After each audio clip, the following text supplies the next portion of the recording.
My beloved bride. Long ago, when that love first blossomed, it was destined to be a disaster. Flowers fell. The sea was devastated.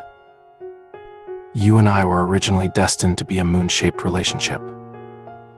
That intersection was just a way to put myself in adversity.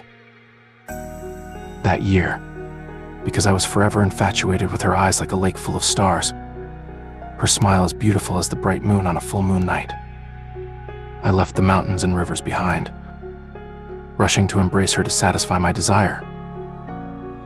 However, even though I myself was a god of a realm, in the end, I still could not change the will of heaven. Our hearts were already at peace. The will of heaven was hard to argue with, so we had to part. I immediately took all my life and treasures, wrapped them in my heart, and carefully covered it right on her left chest.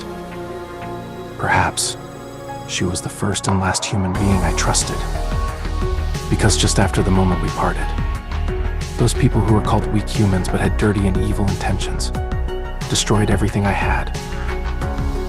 Only then did I realize that trust is also a kind of pain. The days are long, and the months are vast. In the blink of an eye, tens of thousands of years have passed. I waited for you, waited for all my previous ambitions, waited for a very, very long time. So long that the mountains and forests changed owners, the rivers changed water, the seas became desolate. I still waited for you to return. But why?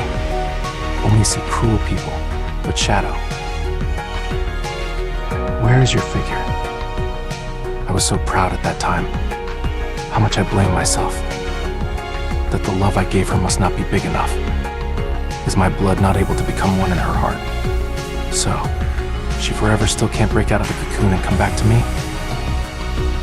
Then that day finally came. I met her again, in the form of a mischievous and difficult young lady. The distance in space and time made me confused, and I didn't understand why her eyes looking at me suddenly became so unfamiliar. Then I was surprised to realize that she didn't remember who I was at all. I returned with a panicked mind. Why, when I met her again, did my heart feel even heavier? Why was it that in her heart there was still my blood, but she didn't recognize me at all? For the first time in more than 30,000 years, I felt the pain in my heart. It turned out that when in pain, my eyes would turn red, tears would flow. If only I could be a little more cruel, decisively help her remember who I am.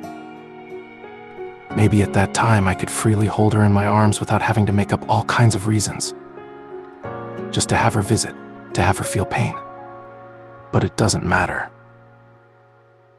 I don't blame her, nor resent what I did for her in the past.